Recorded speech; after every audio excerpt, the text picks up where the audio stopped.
Hey guys, welcome back to another Dark Avengers comic book review episode. We got a ton of comics this week, some big news as far as the movies industry go as far as comic books, another huge selection from my Radical picks, and a very short update on my Spawn collection, literally very short. But before we get into anything from this week, which was the first week of the second month of the year, February 2nd, 2011, we're going to start off with my, first off, you guys know my panel, Amber and Joe, and my cameraman, and also on panel, Michael. And, okay, so first let's get into my Radical picks of the week. First off was one, City of Dust, a Philip Crome story. I gotta say, the story, it's very easy to get confused in this story in the very beginning. Basically, nobody's allowed to read, nobody's allowed to tell stories. That's what you get at the very beginning. But this guy had read horror stories and he had made robot kind of like monsters.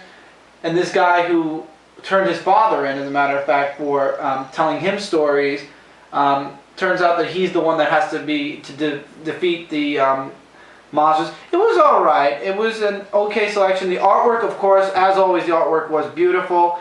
The outline of the entire book was in black, which was really awesome. It's really different to see an outline in black. Like I said, the artwork was amazing. The story was pretty alright. It's very confusing. It's very easy to get confused in this. I had more than one person actually read this book to give me this, and they gave me the same thing. It's very confusing until you get towards the end, where it actually starts to make some sense. So I'm going to give City of Dust once again, like Last Days of American Crime, 3.5 out of 5 stars. It was pretty good. I enjoyed it. It was very easy to get lost. I got to admit that. It was very easy to get lost in this book, but it was still okay. Now we're going into a 2-book set, which is actually, I believe, a trilogy. Shrapnel. First one is Aristeia Rising. Okay, I can't pronounce her name, so we're going to call her Sam, because that's what they call her. She was a soldier for the Marines, and she actually went AWOL, not AWOL, but she disappeared off everybody's sights, and she blended in with the crowd. Basically, the entire universe is under a republic, so to say, and Venus is the only planet left free. And basically, they tell the people of Venus to either surrender or be taken over. So Sam comes back, she joins the Marines, and she tries to stop the other Marines from taking over. This book had epic battles galore. It was like a huge futuristic army. Joan of Arc, so to speak. I agree with that. It was more like a Joan of Arc. It was amazing. The artwork was crisp. The artwork was beautiful. Here, for example, here's a nice piece of artwork. This entire book was all about a war. You could tell you're in a war. And in the end, of course, I don't want to give away the ending, actually. I'm going to leave that alone. I'm not going to go that far. But basically, this entire book is all about the war. And all fighting, all army versus, good versus bad. Kind of gave me that, like, kind of Star Wars feel. The Republic versus... They're fighting for freedom. Venus is fighting to remain free because they are the only planet left that is free. And this book was great, which led into, this is, like I said, a trilogy, guys, but they've only, Radical has only done 2 so far, Shrapnel, Hubris. This book had less fighting. Turns out somebody from the first book doesn't make it to this book. No spoiler intended for that. And basically it's the fallout of what happened in the first book, only there's a lot less... There's not as much action or as much fighting or like army fighting as there was in the first Shrapnel book. This book is more talking, more people. They're more along the lines of like conflict. They're actually being cut off by the Republic. So now they're trying to figure out a way to get rations in. But I still say this was a great series. I'm looking forward to the next part. As a matter of fact, when this book ends, it actually, unlike the other book, this book actually says, instead of the end, it actually says, I'm going to get to the last page, which is here.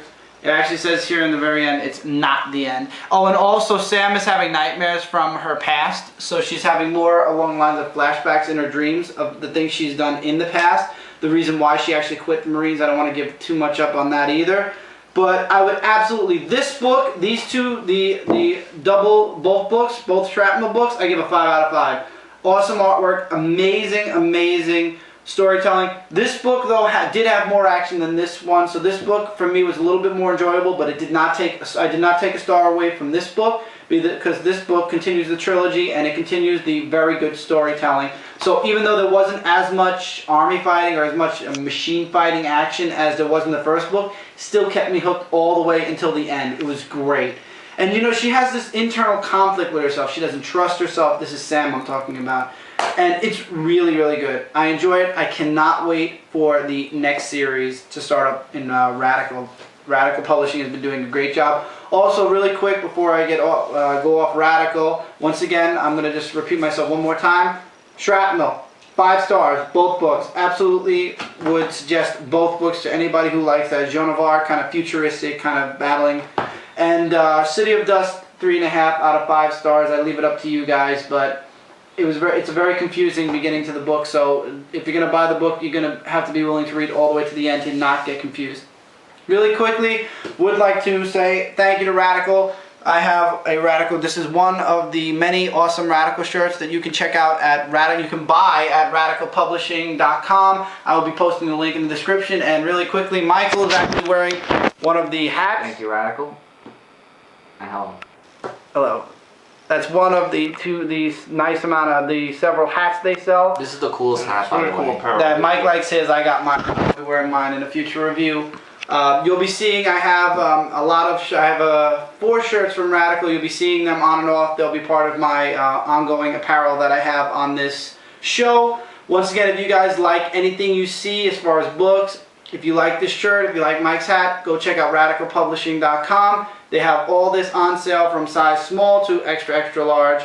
I believe there's a few that are XXX, but I'm not sure. Don't quote me. So if you guys are interested in cool shirts such as this, Radical Creations, these are called actually. The tag is over here for this shirt, as you can see. And I must say, these shirts are awesome, fit great, and I would absolutely, if you like nice shirts, Radicals definitely has some nice shirts. Go check them out. See if you like anything. Maybe you will, maybe you won't. It's up to you guys. Check out Radical Publishing. Find out for yourself. They have a store on there. Very cheap shirts, very nice stuff. Michael loves his hat. Love my shirt. Just go to radicalpublishing.com, right? Yeah, that's it. Okay, moving into Spawn really quickly. The one comic I got this week, the 100th issue of Spawn. Mind you, I ordered the Alex Ross cover, but it turns out they ran out of Alex Ross, so they sent me the Ashley Wood cover. I really don't care. It's the 100th issue, so I'm pretty happy about that. What? That was pretty nice. What, this cover? Compared to this one, though? I actually prefer This was the one that I ordered. I prefer this one, though. Of course you do, because that's the Angel. That's Angela. I didn't even know who she was. I just prefer the cover. Okay. It looks like a painting. Yeah, and apparently I'm going to have a lot of fun trying to find issues 101 through 150. It's almost impossible to find anything there. But as far as issues 1 through 100, let's put it this way. Next week you're going to see a huge, hopefully, huge amount of, It must have been really huge good, update for Spawn. Oh yeah, definitely.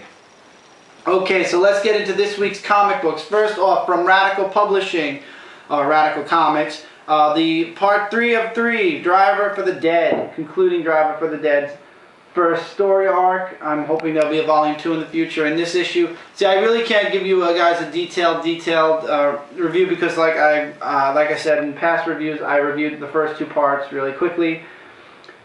Basically, the driver is his job is to protect the dead body of an exorcist who died, and it turns out that his body was stolen by a zombie, by an immortal, so to speak, who actually steals his granddaughter, who's still alive. I do want to mention that. And it's up to the driver to save the granddaughter, beat the bad guy, and have the bring the dead exorcist to rest. Great artwork. You have actually a cameo by the cover doesn't lie. There is a cameo by the Wolfman. I want to try to get a good. Also, there is nudity, and all Radical books, by the way, guys, do not forget, they are for mature readers.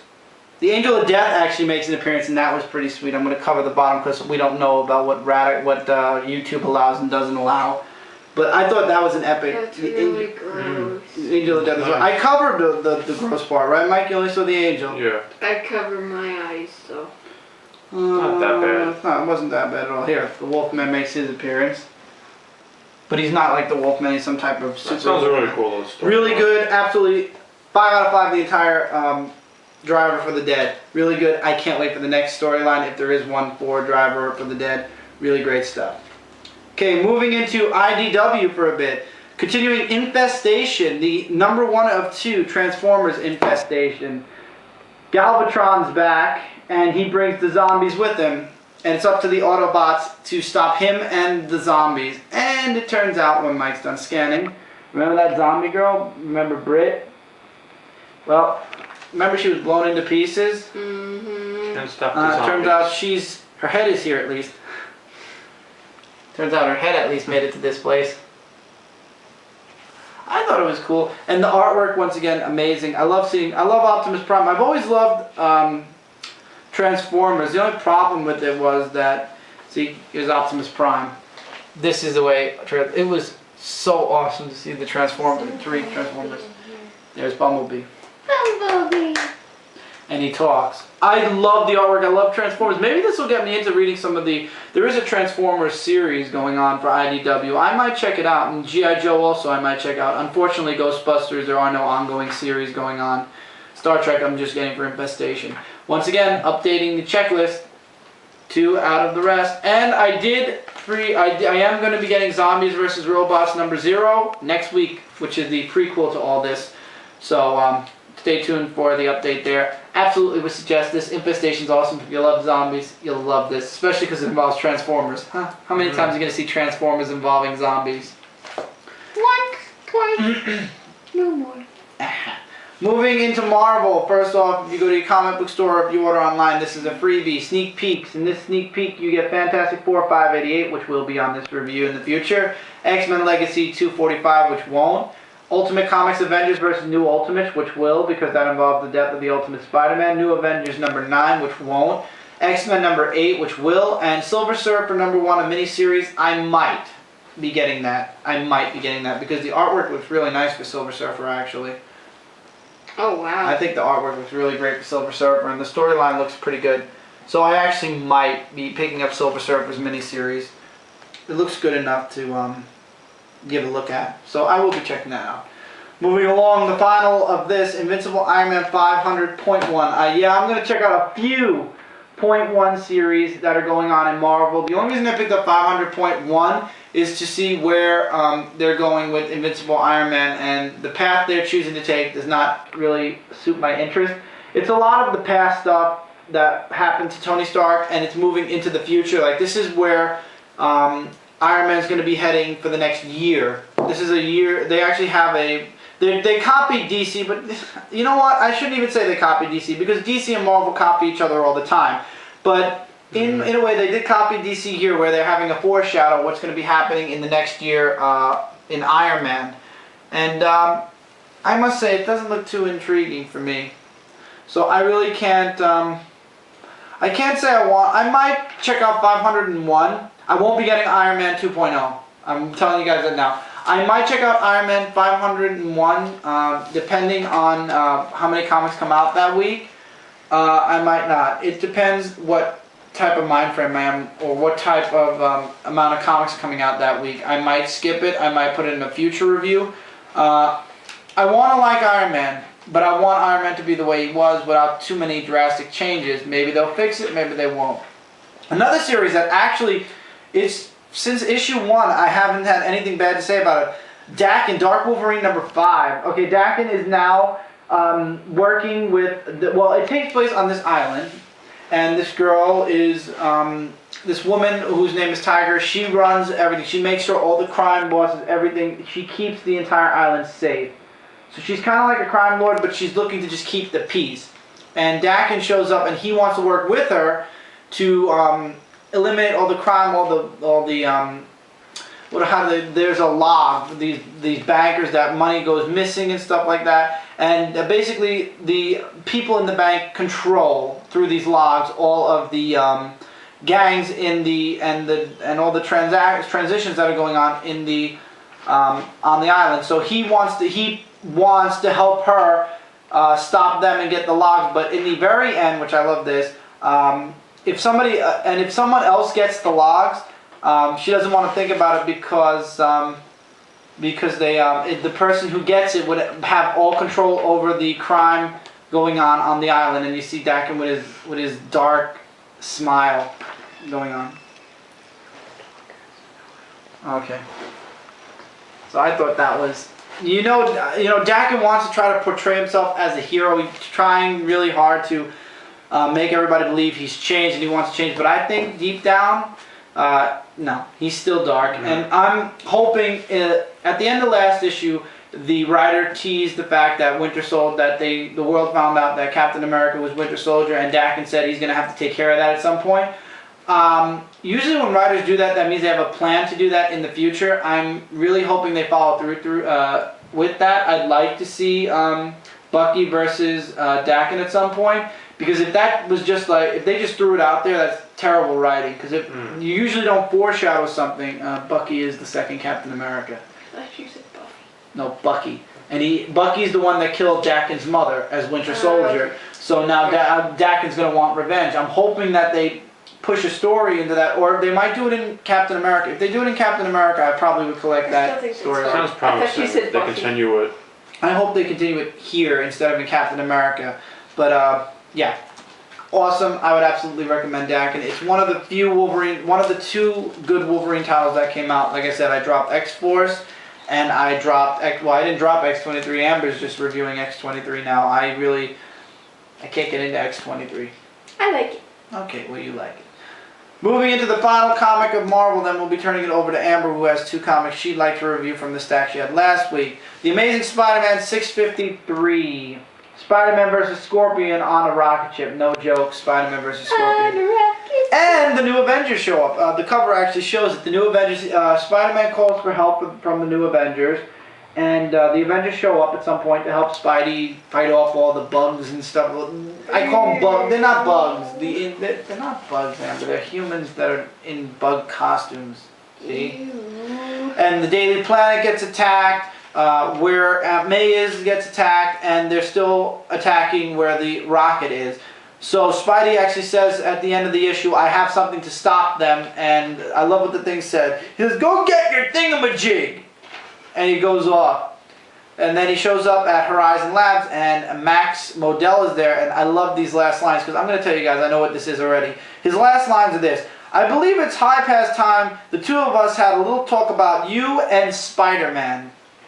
Now, any novice reader is going to read that and say, oh my God, Max knows that Peter is Spider-Man. No, I don't think that anyway. I would actually be shocked if he actually figured out that Pete was Spider-Man. I have a feeling Max is gonna in the very beginning of the next issue, Max is gonna say, I know you're best friends with Spider-Man, I know you're helping him, but just promise us whatever you give him, you're gonna help us with. He's not gonna think, he doesn't know Parker is Spider-Man. I think it's 60 to 40 that he's gonna say, I know you're Spider-Man. I'll make you bet he's just gonna think that Pete and Spider-Man have like a friendship going on, they keep in contact with each other. Yeah, exactly. So whenever something bad happens, Pete can call Spider-Man. That's probably what Max is going to say, but we don't know that for sure. And we're left at it to be continued. And the second story with the looter, I just because I love how the Marvel actually tries to entice you to buy the book that it's supposed to promote. Power Man and Iron Fist #1 and 2 on sale next month. Buy them or you'll make Spider-Man cry. I'm gonna make Spider-Man cry because I don't like Power Man and I don't like Luke Cage that much, and I don't like Iron Fist, so cry, Spider-Man, cry. So I'll be right back. That's it for Spider-Man. Okay, so since you're gonna be back, I'll start with DC. Yes, can you scoot in, please? Yes. Okay, DC Comics. The search for Batman is over. Time Masters Vanishing Point, part 6 of 6, which concludes everything with the search for Batman, which it wasn't. It was all its own entity, and it basically ends where the Batman story ends. But at the end of this issue, I gotta say I love Dan Jurgens' artwork though. But at the end of this issue, you're left with more questions than answers, because now we figured out Batman, and it's gonna be, and now it ends with a continued in Booster Gold 44 and Flashpoint. Look at that blackboard. It's foreshadowing things to come, things that, you know, Cyborg is a savior. I thought that was really crazy. Some of these things I understand, like God Bless the Cyborg, I would love to find out about that. The Terror of Aquaman, that looks interesting. Where is Superman? That's a very good question. Where is Superman? Walking around the world somewhere still? So, this actually leaves you off with a, like, kind of like a cliffhanger, because you gotta wait to see what happens in Booster Gold and Flashpoint. So really, in conclusion with this whole story, it really had less to do with Batman and more to do with, just Booster Gold and time travel. So, yeah. Are you ready now?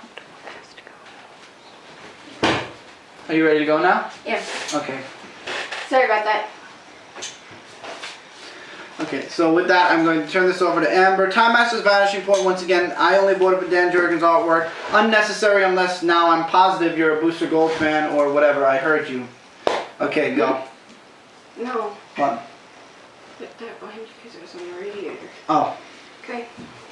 I'm actually continuing the Marvel, because both of these are Marvel, and I'm giving you a little piece into my Runaway collection. Okay, how do I put this? Just really quick, apologies Number for the 3 little... and number 4. One sec. A little apology for the mix-up. Amber had to go grab something, and then she had to pass along Mike a message, which you guys probably heard because the camera's right in front of Mike's face. I whispered into his ear. I don't think he heard. Alright, well, we'll see. Hopefully they didn't. If they did, they did. Apologies. You know, sometimes things happen. Yeah. Okay. I think you guys remember back when I was doing the actual graphic novels where they had a guy named Victor who's pretty much a robot. It can control like electricity and stuff like that. In this one, he comes into play. They practically kidnap him. They pick him up, they take him in and say, look, we know that your father's a villain and you're not going to kill Gertrude. Gertrude is the one who died.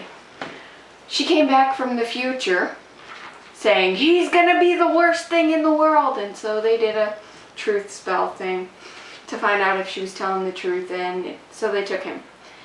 In turn, his father shows up and he doesn't even know his father's still alive. That leads us into this one. Both of these, okay, continue from one another. And they go from telling about him to letting them know, well, he's finding out his father is alive. He didn't get the call that his mother left on the phone. Hold on, I'm going to give you a briefie here, okay? Where the mother is on the phone and says, Victor, please pick up, or please pick up. Hey, this is, I'm not going to read what his messaging machine was. She said, baby, this is mom. If you get this, when you get this, I wanted you to know I'm sorry. I'm so sorry. I made a deal with the devil, but I did it for you. Tell the people who took you, Victor. Everything I did for, and then it goes off because his father shows up. She's like, you're not speaking with the authorities, are you, Marianella? Then the mother gets zapped by the father. So we know the father has electricity too. In the meantime, the kids are trying to figure out who his father is. And this is all that you're left, ooh, don't bend it, that you're left off with. Okay, that's the end. I don't have number 5, I have number 6. So I gotta find number 5 to find out who his father is. But other than that, that's my rundown on my Runaways right now. I wish I could give you more input and show you every detail, but I can't because of stupid YouTube. So I'm giving it back to Chris. Okay, guys, we're going to continue with DC Time Masters. I actually cut myself short, so you can go. Actually, Lori Lee actually becomes Wave Rider. I feel I have to mention that also in Time Masters. And you also find out that Nova is the future Booster Gold. So Booster Gold in the future becomes Nova. And for those of you who don't know who Nova is, let me find a nice picture of Nova to show you. I don't think I have a good picture of Nova at the moment. Let's see. That's Nova, if you can make out. Alright. Okay. So, that was Time Master's Vanishing Point. That's all the main stuff that you need to know here. Brightest Day 19. Okay. Things are just, it's starting to get really hairy, Brightest Day. It turns out the White Ring has brought people back to life, but it has the right, after they've completed their mission, to take it away again. Or at least that's what the Ring is trying to explain to Deadman, who says that the Ring's mission is to find the next champion to prevent the world from turning on humanity, because humanity is poisoning the world. And that's what Deadman is led to tried to understand. He's like, well, you know what, I don't want to be your Triggerman anymore, and basically the Ring says, too bad, you have no choice, just like all the others. And then we go into Aquaman, who's trying to prevent the Atlanteans from the Bermuda Triangle from attacking the air, or they call them air, the humans, and it turns out the war starts. And what pisses me off is DC just went right back. They brought Aquaman back with both his hands, and then they just had Black Manta slice it off again. And I love Black Manta's line, because I kind of agree with him. Why are you crying, oh Aquaman? You should be used to that, missing a hand. I just think that's retarded. So they brought him back. He was better than ever. He had his old costume. He was, no beard, no nothing. The actual Aquaman. And they sliced his hand off again. So, okay. Unless the White Ring will heal it, whatever. The fate of Aquaman is in the next issue. So, I don't know. Aquaman might succeed and then the Ring might kill him. You never know. You don't know what they have planned. I don't think they'll really kill Aquaman anyway, because Aquaman's, well, no, then again, Aquaman's a pretty, Hawkman was a pretty big character, a big hero also. So, who knows? I don't know. Brightest Day is leaving me with a ... We have 5 more issues of Brightest Day to go, so we'll see. Moving into the next actual more than bi-weekly series for the next year, DC Universe Online Legends. This is basically to promote the video game, which really didn't do, as far as I heard, too well on the computer market. It actually, a lot of people were complaining about several things, but we're not here to discuss the game. We're here to discuss the comic. The comic is basically the storyline that you follow, as far as I know, in the game. Lex Luthor basically kills Superman and Brainiac takes over the Earth. So basically in this issue, we go jump back and forth from the present, which in this book they consider the past, earlier years, to the future, where Lex Luthor and whichever superheroes survive Brainiac's invasion are fighting back against Brainiac. And basically we go into the earlier years, and in the earlier years it shows how the whole story, how everything began with Brainiac trying to get Lex to help him to defeat Superman. Basically Superman is the focal point here. Brainiac says if Lex kills Superman, then the other superheroes will work for humanity and will work to for the humans instead of against them. So Brainiac is trying to tell, he's trying to sweet talk Lex Luthor so Lex will help him kill Superman. And what happens in the future will happen where Brainiac tries to destroy the entire world. And since Superman's not there to stop him anymore because Lex kills him, yeah, pretty dang easy. Most of the other superheroes are dead as well. I don't know. I might drop it at some point, but right now I'll stick around and check out. Since the DC Comics has been awesome, as you guys can see with the nice little, I'm sure you saw it on Brightest Day, but all the comics have this on it, drawing the line at $2.99. Poster has been released everywhere, and I think DC Comics is great. See, like issues like this where I'm 50-50, I can keep going for a bit longer and find out if I really want to continue it or not. Moving along to one of my fave comics, Superboy number 4. I can't pronounce this. Pasonic lad, basically from the future, not like the Legion future, but from the future, is being followed by I can't even pronounce the thing. You done? You scanned it, Mike? Okay. By the because I remember Simon said, is that like Metropolis, the Acropolis police? And I'm getting the finger, really? I only have 2 books left. Okay, well, we'll see you guys in the next part where we will conclude this week's comic books, and we will talk about new stuff for a bit. And then Peace we'll and chicken grease for now, guys. Alright, see you guys soon.